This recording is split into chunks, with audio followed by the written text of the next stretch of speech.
She didn't flinch when she tossed the documents at my chest. "Sign them," she said. Her tone wasn't sharp. It was hollow, emptier than silence, like I was just a box on a checklist. She'd just come into over $10 million. Both her parents gone within the same year. I had held her through it all, stood by her side at both funerals, let her cry into my chest night after night. And now she wanted me out of her life like an old receipt. "Don't take anything from here," she muttered as I packed a single duffel bag. I didn't respond, not until her brothers appeared, hulking men stuffed into 2 small suits. When I clutched my bag tight, one grabbed my arm, the other yanked my hair. They dragged me across the marble floor I had installed with my own 2 hands. My palms stung from the fight, but my pride didn't. At the threshold, I turned back, met her eyes squarely. "You'll regret this," I told her. "All of you will." She just smirked, that smug, upper crust tilt of her lips. She thought I had nothing left. That made this easy. I met Eliza in college. I was studying architecture, working nights, hustling every scholarship I could. She was legacy, wealth stitched into her bloodline. She said she liked my grit, the way I made her world feel real. She called it grounding. I called it love. We got married. I designed our dream home, every beam, every stone. And I built it myself. She'd sit on the porch, wine in hand, while I sweated through sunrise after sunrise. We launched a design firm, too. She played the charming front, networking, schmoozing. I handled the work that made it all real.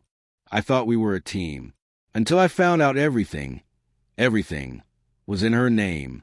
She quietly moved the assets, signed over properties, restructured the business, even the house.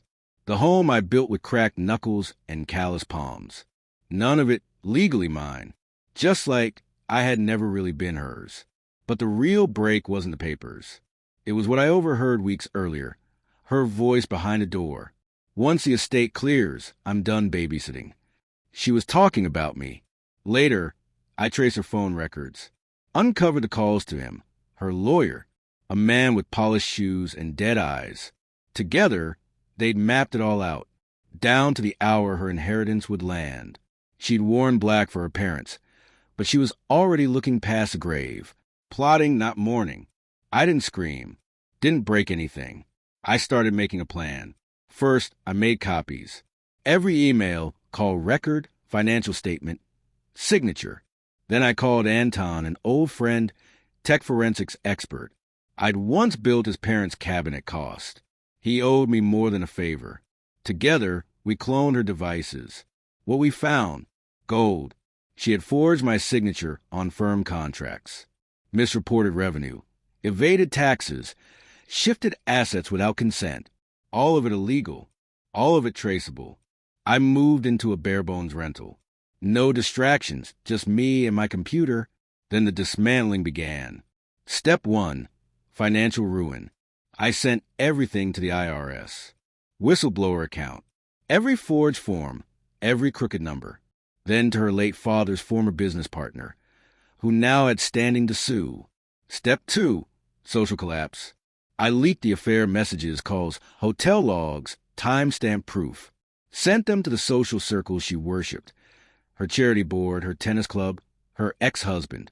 Yes, turns out I wasn't her first. And the high society she clung to, they don't take kindly to scandal. Step 3, professional destruction. I presented my evidence to the board.